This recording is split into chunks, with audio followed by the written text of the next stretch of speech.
Hey guys, if you like what I do on Toy Gander, make sure you click the thumbs up button and don't forget to subscribe. Also, click that teeny tiny bell. Guys, you have to also let me know in the comments if you saw Endgame, if you're going to see Spider-Man Far From Home. I saw Endgame. I want to see it again. It was such a great movie. And thankfully, these figures that we have today, these are big figs based on the Marvel Universe. Also some minifigs. So let's first take a look at Big Fig number 1.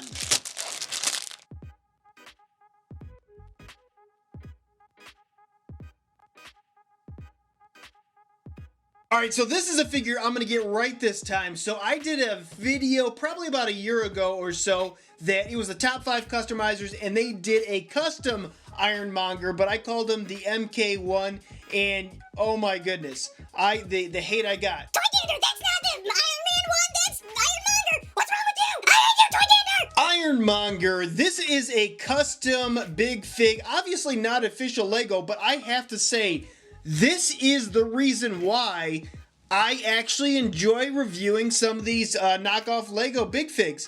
This is such a fantastic design, and I'm sure this was probably stolen from somebody else, right? But this is done so just perfectly. I would even say it's actually better, with better quality and better design than actual Lego minifigures or Big Figs. I just love the look of this guy. He has so many intricate parts. If you look at the top shoulders, they're just so cool looking. They have some indents in there, which you don't typically see with actual Lego Big Figs.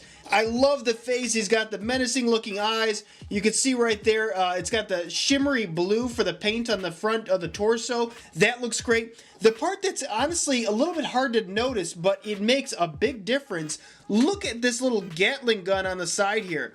They have like these little tiny, I want to say there might even be metal pieces stuck into there. If it's not, it's very convincing and it's like maybe a metal paint, but it looks like it's actually legitimate metal.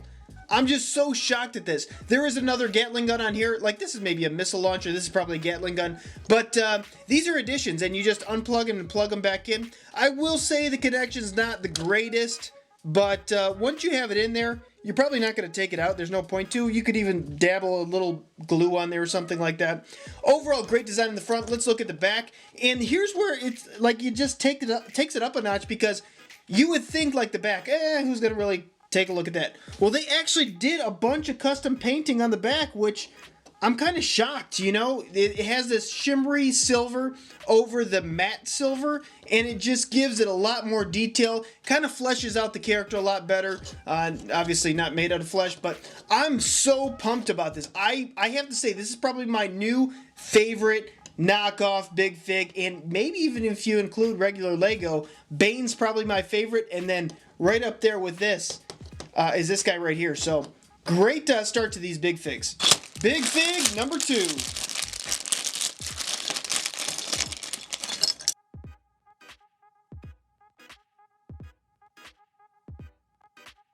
Here's a character I might get wrong. So they actually named this Backlash when I was actually buying this character, and then upon looking at it and doing a little bit of research, I probably think they meant Whiplash, just based on the comic book version of this character. Although, again, I'm probably wrong. Go ahead and correct me in the comments below. But what I will say with this character, this is in the same vein as this Iron Monger, although some differences. Now, obviously a more blocky look to him. He does have a little bit more chunk and heft to him. He's a little bit heavier than actually Iron Monger is, which is kind of surprising because they're relatively the same size.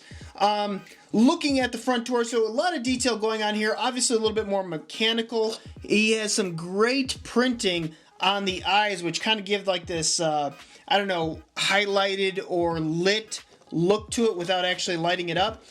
And I think the part where it really shines is the back pieces to it. A bunch of like blue highlighted shimmer paint on top of the silver paint, which is actually very clean for a knockoff figure, and just a bunch of technical stuff going on back here. It looks really good, and I'm really shocked that this was actually made. I really do think this was probably a design stolen by the Chinese knockoff companies and actually made within this, and you know, that's what it is. But I do love this design. The only complaint I probably have with this one is that his head, like I attached to it, there is no movement. Like once you actually put that head on, it is not coming off. So if I had a complaint, that would be the only complaint. But besides that, this is such a fantastic looking Big Fig. Next figure.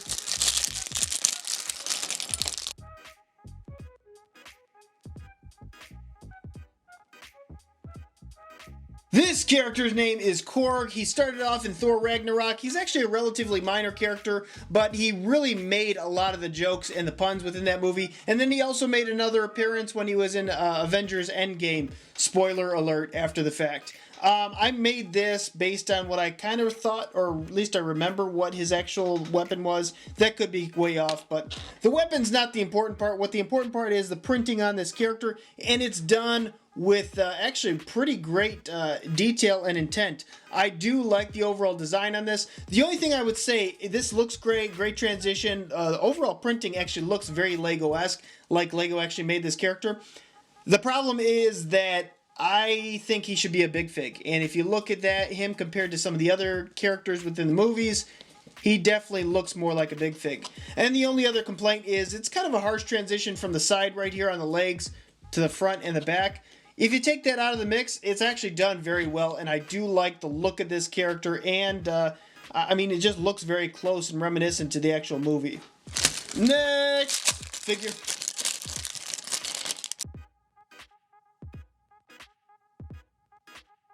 And here is Pepper Potts with the rescue suit on, and the overall printing and design on this character is actually done very well. It looks really legitimate as far as the design choices and the paint scheme that they have right there.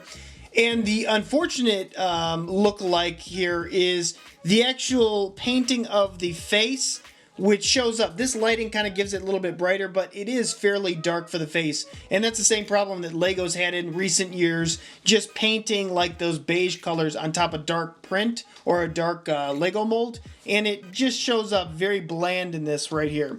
Looking at the back, I'll have to say that the printing right here looks pretty good. I'd say it actually looks great. I do like the design. No transition down to the bottom, but it doesn't necessarily look harsh. Great printing on the side. This overall one is not too bad, although I do think it looks a little bit off-putting considering the fact that she has like the Lego head mold and then her hair sitting on top. So it kind of looks like there's a break in the hair and the hair's popping out of the top of the head, but besides that, it's done fairly well. Next minifig.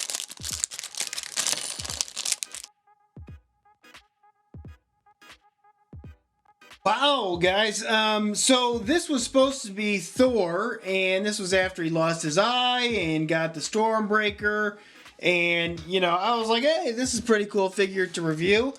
Well, as you can clearly see, there's some missing components here. First thing missing is his eye. Not only is his eye, but he's also missing his arm.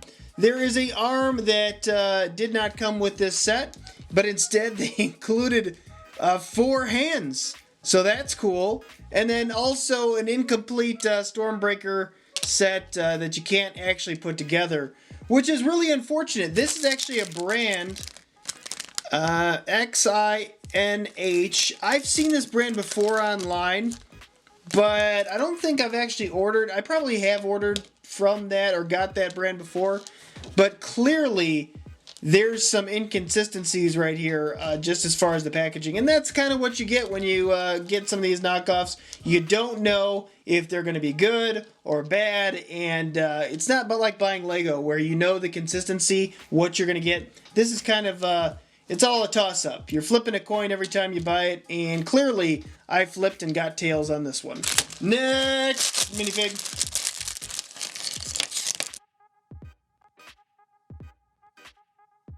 This is the dude, Captain Marvel. Now, I tried to sit through Captain Marvel, and I just couldn't do it. It's such a boring movie. And, I mean, the character in general suffers from the main thing like Superman suffers from. Just way overpowered, very little weakness, and it just comes off very boring. And, you know, if you like this sort of thing, this actual printing on this character is actually done very well. This being an unofficial, you know, Lego brick fig, it looks good. I do like the design. Some great paint choices on here. It shows up nice and vibrant. Great hat.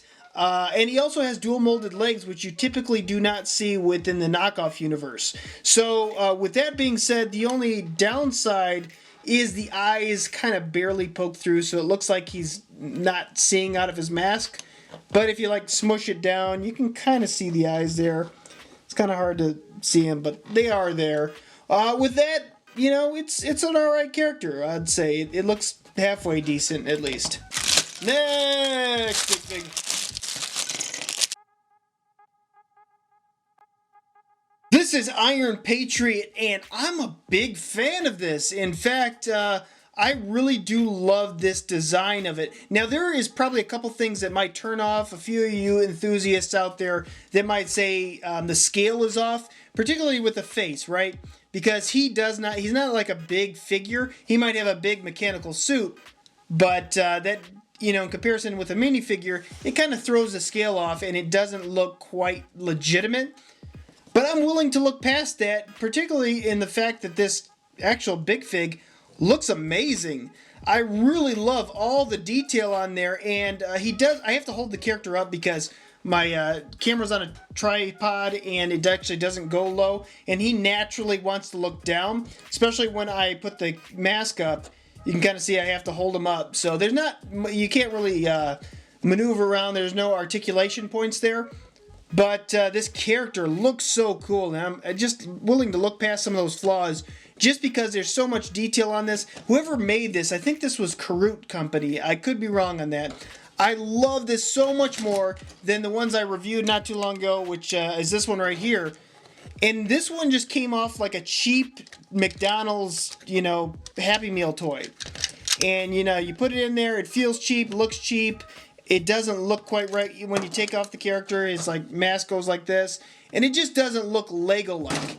This, at least, actually has a good feel to where it actually looks almost and feels like the quality of official Lego. And then the articulation for the mask, the fact that you could lift up the mask, you can see the character underneath there. There's actually a whole bunch of other characters that they just came out with that I ordered and I'm going to be doing a review on. But it's in this same style format, which like I said, I do really like this one. Alright guys, it is that time of the video. Here's what I need from you guys. I need you to let me know what you thought of Avengers Endgame in the comments below. Did you like the conclusion? Did you not like it? What did you think of all the ending? Also, spoiler alert, let me know who do you think is going to lead the new Avengers. Is it going to be Falcon because he got the Captain American shield? Or is it going to be Spider-Man? If you've seen the new trailer, it definitely seems like they're leaning towards that way. Is it going to be Captain Marvel? I don't know. Let me know what your thoughts are below. And again, as always, guys, I appreciate you watching. Thank you so much. And until next time, you can help us take a gander.